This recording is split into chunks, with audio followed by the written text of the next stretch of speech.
안녕하세요. 영광중학교 3학년 친구들. 이제 오늘은 지난 시간에 독립협회를 다 못해가지고요. 그죠? 독립협회에 대한 성과, 의, 한계점 이런 것들 마지막으로 좀 더 살펴보고 그 다음 이제 진도로 나가도록 하겠습니다.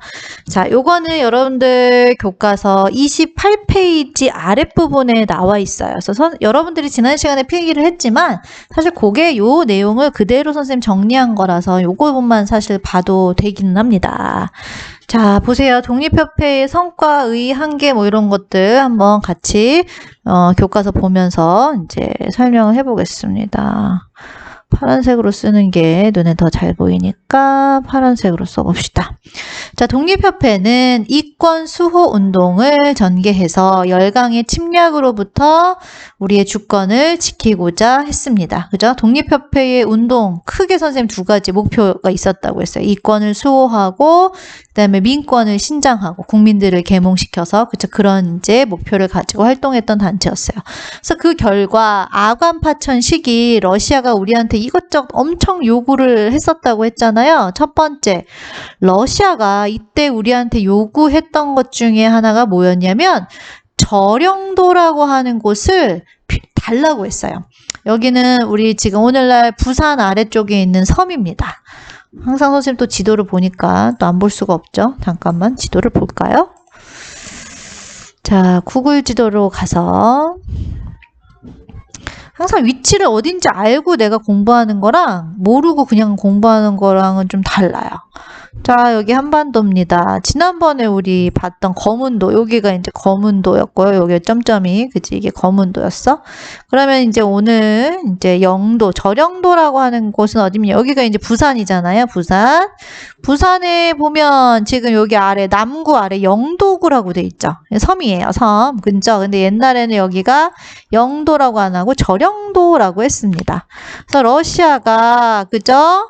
얼지 않는 따뜻한 곳으로 진출하기 위한 목적을 가지고 여기 부산 아래에 있는 영도, 저령도라고 하는 것을 조차라고 하는 것은 빌린다는 거예요. 일정 기간 동안 그 땅을 빌려서 자기가 통치하겠다라고 하는 것을 조차라고 하거든요. 그래서 저령도 조차 요구를 당시 독립협회의 이 활동을 통해서 막아내는 성과를 이제 거두게 됐고요.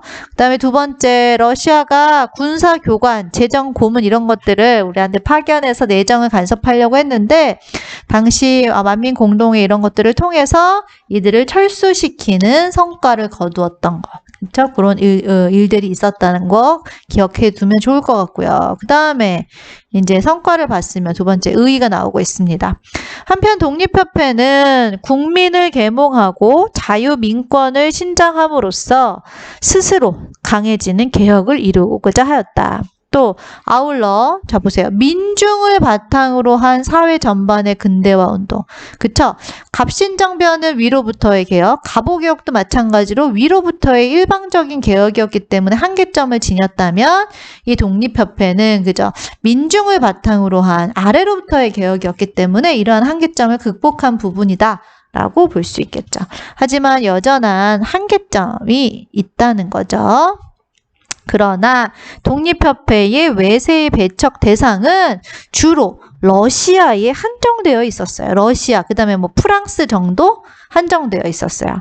근대 제도와 문물 수용에 그리고 역점을 둔 나머지 우리가 근대화를 추구해야 된다라고 하는 것에 너무 초점을 둔 나머지 이러한 열강이 우리를 결국에는 침략하기 위해서 우리에게 접근한다라고 하는 그런 의도를 제대로 파악하지 못했다라고 하는 점, 그런 점에서는 여전한 독립협회도 한계가 있다라고 볼 수 있습니다.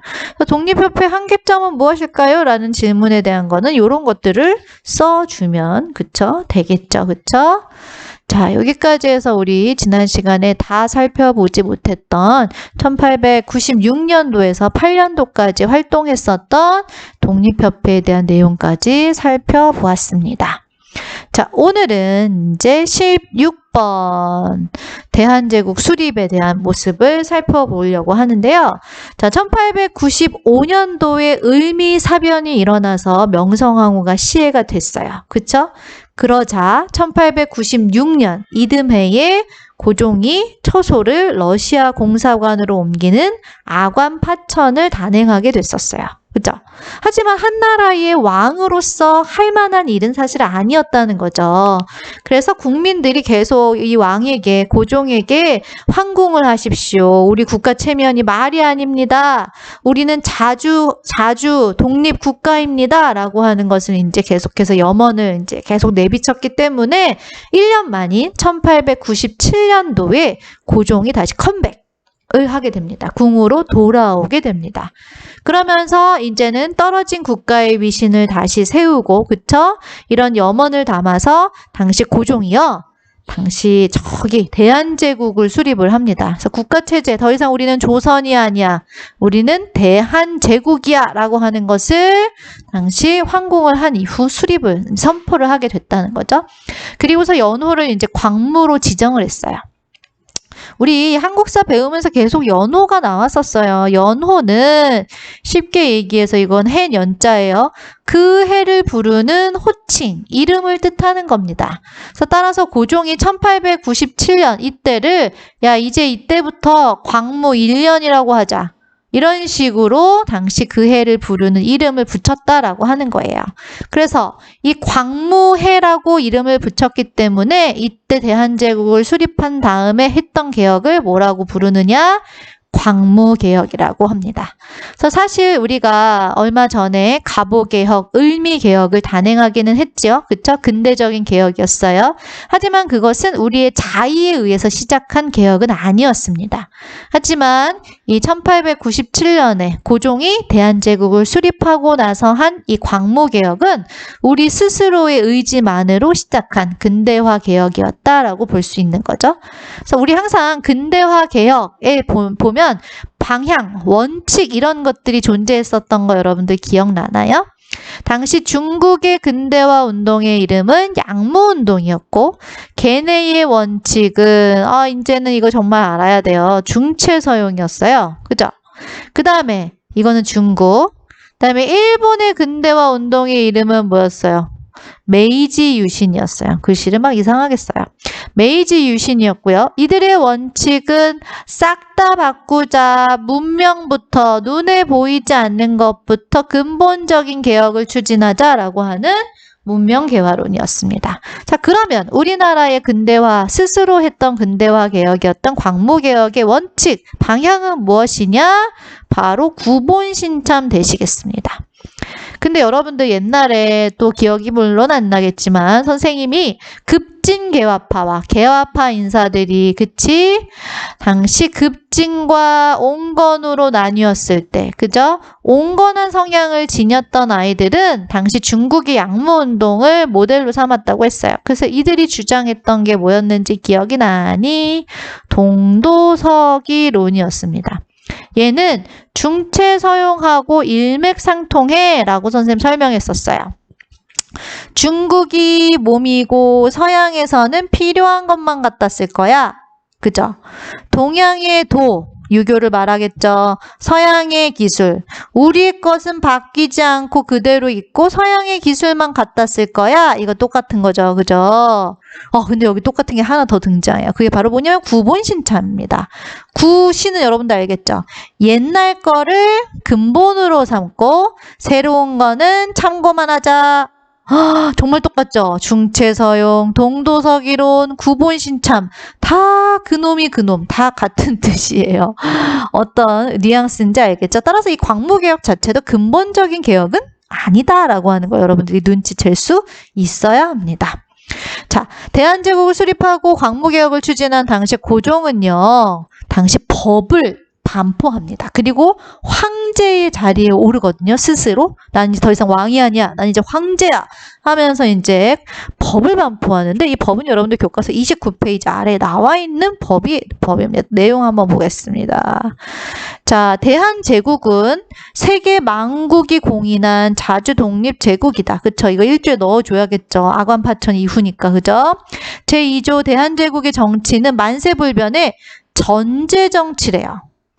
얘들아, 전제 정치라고 하는 거는 진짜 모든 권력, 모든 정치를 누구의 권한으로 하는 거냐?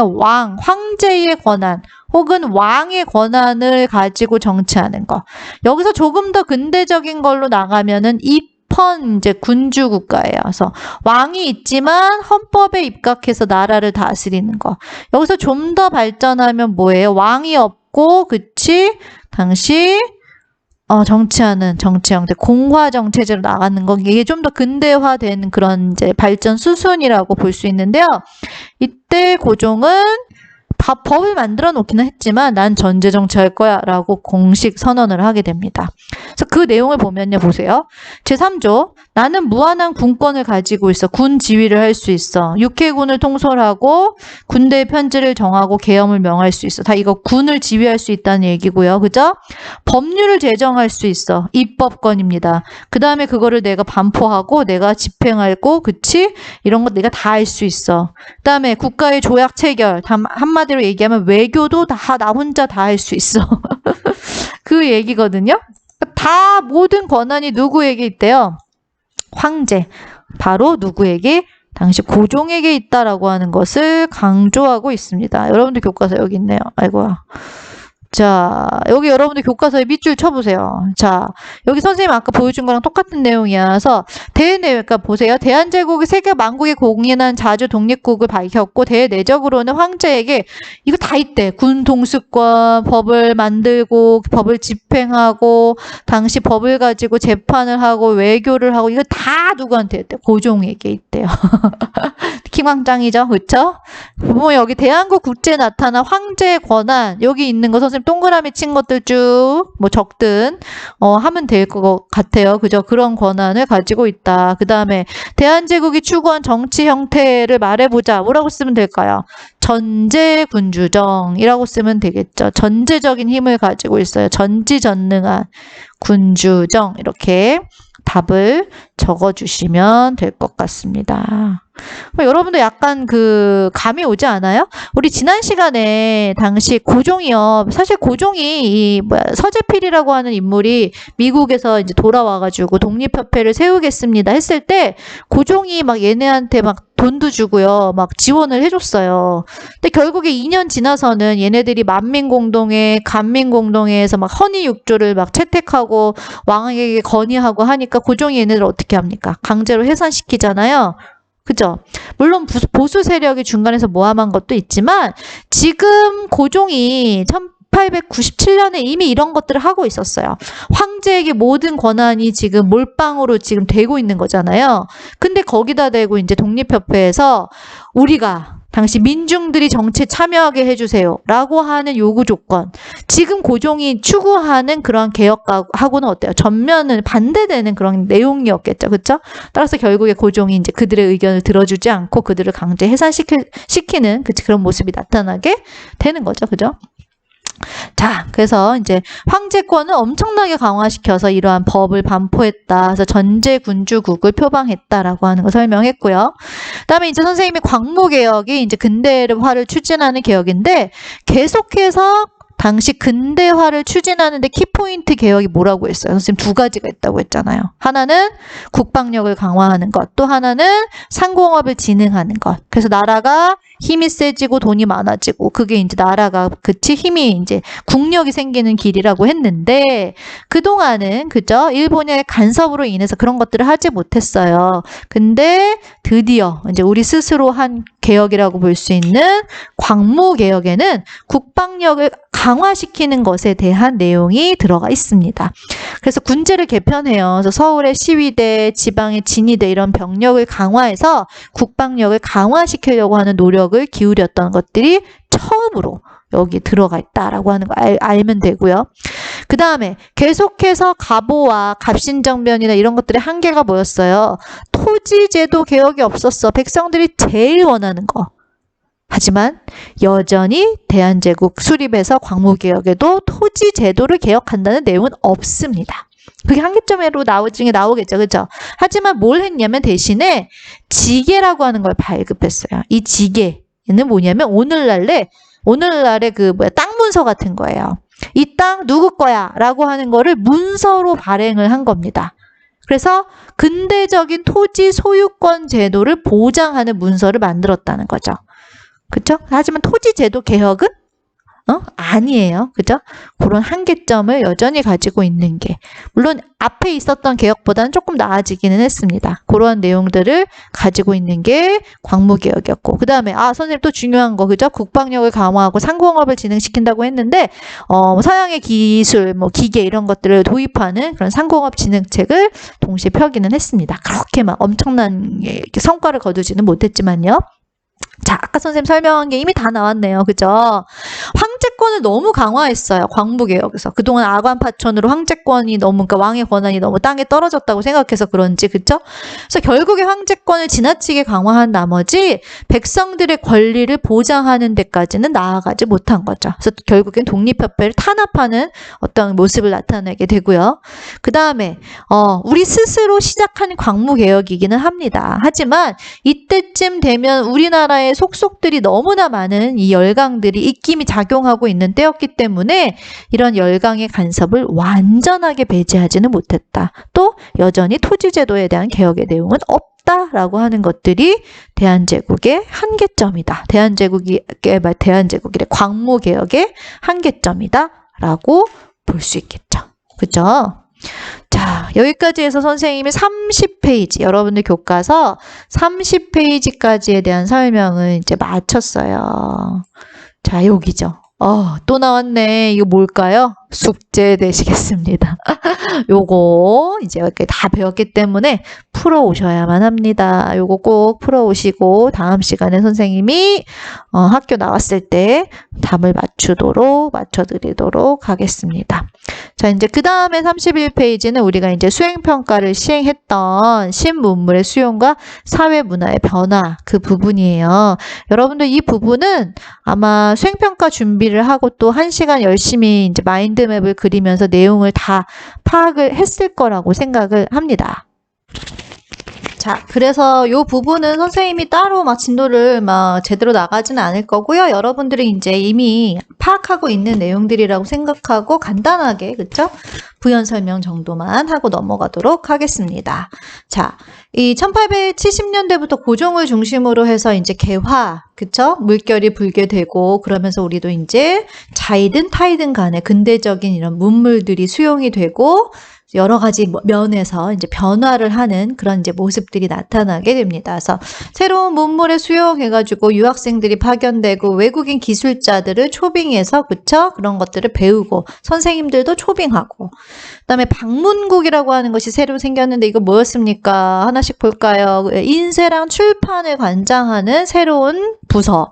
그래서 우리나라 최초의 신문인 한성순보를 발행합니다. 이 한성순보라고 하는 이 신문은 어떻게 보면 정부의 기관지 같은 개념이라고 볼 수 있어요. 그래서 대중들이 보는 신문이 아니라 정부에서 펴내는, 그쵸, 이런 약간 양반 관료 지식인들 층에서 이제 대부분 보는 그런 신문이었고요. 기기창, 이거 봤습니다. 우리 배웠습니다.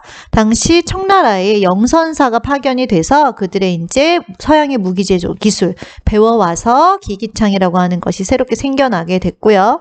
전환국, 친구들이 이거 많이 헷갈리는데요. 전환국은 뭐냐? 전화를 교환해주는, 이때 이게 생기잖아요. 그래서 전환국이 이 교환원이 전화 연결해주는 거라고 많이 헷갈리는데, 여기서의 전자는 돈 할 때 전입니다. 땡땡전, 땡땡전. 그쵸? 그래서 화폐를 발행하는 그런 기구로서 전환국을 만들었고요. 그 다음에 통신시설, 이 바로 이제 전신, 전화, 우편, 이런 근대적인 통신시설들이 이때 많이 마련이 됐다라고 하는 거. 그 다음에 근대 의료시설인 이제 광해원, 은혜를 넓은 곳에 베풀다, 약간 그런 의미의, 그쵸? 서양의 의료 기술을 도입한 병원이라고 볼 수 있습니다. 그래서 요게 이제 지금 전화 교환원이 일일이 전화가 오면 그것을 이제 해당되는 곳에 이제 연결시켜주는 그런 모습이고요. 요게 이제 광해원의 모습입니다. 자, 그 다음에 근대적인 교통시설, 요건 조금 우리가 좀 살펴봐야 되는데, 이때 전차, 그 다음에 서울에 전차가 등장을 하게 되고, 그 다음에 처음으로 철도가 이제 서울과 지방을 연결하는 철도가 이제 깔리게 되는, 이제 그런 철도를 부설하게 되는 모습들이 이제 이때 나타나게 되죠. 여러분들 교과서 몇 페이지일까요? 31페이지. 신문물의 수용과 사회문화의 변화, 거기 시작되는 부분에 보면은 역사 속으로 라고 하면서 무슨 글이 나와 있냐면 선생님 한번 읽어볼게 보세요. 1899년 서대문과 청량리 사이에 전차가 처음으로 운행이 되었다. 전차를 타러 일부러 상경하는 사람도, 지방에서 올라오는 사람도 많았고, 심지어는 생업을 내팽개치고 전차만 타다가 파산을 하는 사람도 있었다. 그만큼 정말 신기했던 거죠, 이게. 그죠? 전차와 같은 근대 문물은 당시 사람들의 생활을 어떻게 바꾸어 놓았을까라고 이제 하는 건데요. 당시 여러분들 예전에 선생님이 그 신미양요 그거 이제 수업할 때 미스터 선샤인이라고 하는 드라마에 나오는 부분을 이제 영상을 보여줬던 적이 있습니다. 그 드라마가요, 딱 요 시기에 이런 것들을 너무 잘 표현한 드라마예요. 그래서 당시 서울의 전차가 다니는 풍경이라든지 철도를 부설하는 과정 속에서 당시 우리나라 사람들과 일본 간에 생긴 마찰이라든지 이런 것들이 굉장히 잘 표현이 되어 있습니다. 그래서 이때 막 변화하는 모습들이 되게 잘 나와 있는 건데요. 자, 이때 이러한 전차가 등장을 하게 돼서 사람들이 굉장히 신기해 했는데요. 이것도 사진 자료 좀 볼까요? 자, 이게 지금 이제 서대문을 지나가고 있는 전차의 모습, 여기 가운데. 이 전차와 옆에 있는 이런 모습들은 굉장히 이질적이라는 느낌이 들지 않습니까, 여러분들? 자, 여기 보면 사진의 가운데 여기 조그만 게 전차예요. 그쵸? 이게 전차가 다니는 길이고, 그 옆에는 다 빽빽히 뭐가 있어요. 초가지붕이 보이네요. 너무 다르죠? 그 다음에 이 사진도 저기 뒤에 전차가 가지만 그 앞에 있는 사람들은 그쵸, 소의 달구지를 막 끌고 가는, 그쵸, 기존의 우리 조선사회의 모습과 같이 이렇게 겹쳐져서, 그쵸, 나오고 있습니다. 이것도 전차의 모습 당시. 자, 그 다음에 요거는 이제 철도 건설과 관련된 사진 자료인데요. 여러분들 교과서 31페이지에 나와 있는 그 자료입니다. 이 보면요, 사실 일본이 주도해서 이제 철도를 우리나라에서 이제 부설을 하게 되는데, 맨 처음에 일본, 미국 이런 나라들이 이제 우리나라에 철도를 처음 깔게 되는데요.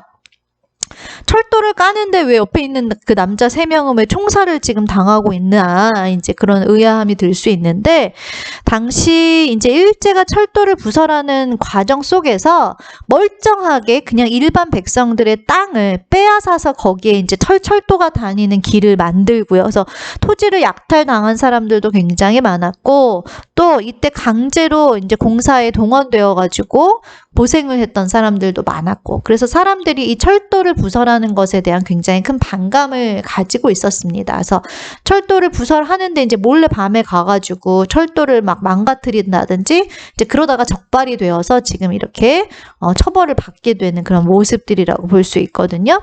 그러면은 당시 일본은 왜 우리나라에게 철도를 깔았느냐, 이렇게 외세는 우리나라에서 앞다투어서 철도를 부설하려고 했는데, 여러분들이 다 공부했으니까 알 거예요. 그쵸? 일본이 우리나라에 철도를 깔려고 하는 이유는 뭐예요? 결국에는 우리나라를 좀 더 손쉽게 우리나라에서 무엇인가를 가져가기 위해서인 거죠. 통치를 편리하게 하고 자신들이 원하는 것들을 빨리빨리 운송을 해서 자기네가 가져가기 위한, 그쵸? 그러한 목적으로. 그러니까 한마디로 철도는 우리 좋으라고 깔아준 게 아니라 자신들의 침략의 목적으로 깔아준 거기 때문에 이렇게 반발하는 많은 사람들이 있었다. 이 시기에 라고 이제 우리가 볼 수 있다는 거죠. 자, 다시 넘어가서, 그 다음에 이 시기에 양장, 서양의 그쵸, 옷차림을 얘기하는 거죠. 그 다음에 음식, 건축물 이런 것들이 굉장히 많이 등장을 하게 됩니다. 자, 전통 복식의 변화를 나타내는 굉장히 대표적인 사진입니다. 당시 이 두 사람은 서광범하고 김옥균이라고 하는 급진계화파 인물이에요. 근데 한 사람은 양장을 하고 한 사람은 우리 전통 복장을 하고 있는 대비되는 모습이고요. 그 다음에 이때쯤 되면 여자들이 보통 밖에 나갈 때는 얼굴을 이렇게 조금 위에 눈코만 내놓고요. 다 이렇게 가리고 다니도록 장옷 혹은 쓰개치마라고 하는 걸 썼는데, 이때가 되면 이제 이런 것들을 여자들이 이제 점점 사용 안 하기 시작을 하게 되는 모습이 나타나게 되고, 양장을 하는 여인들도 굉장히 많이 등장을 하게 됐고요. 그 다음에 서양식 건축물들이 우리나라에 이제 속속들이 등장을 하게 됩니다. 요것은 건축했을 당시의 명동성당의 모습이에요. 그리고 오른쪽 사진은 오늘날 최근의 명동성당의 사진입니다. 굉장히 뾰족뾰족하죠. 그렇죠? 고딕 양식을 이제 반영한 그런 건축물이었고요.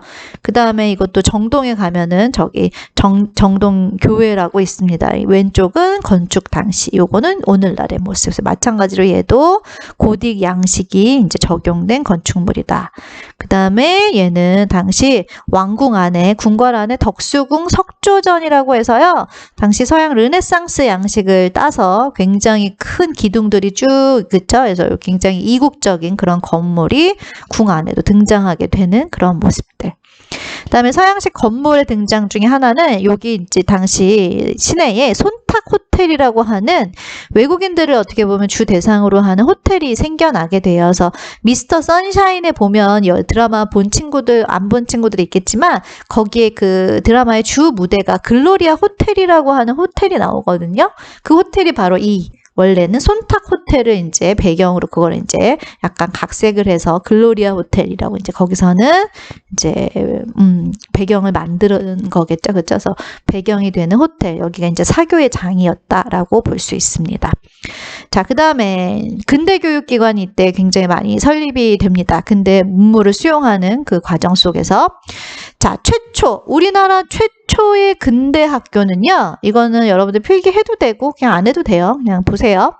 1883년에 만들어진 원산학사가 가장 먼저 생긴 학교입니다. 근데 이 학교는 최초인데 그러면 정부에서 만든 학교냐? 아닙니다.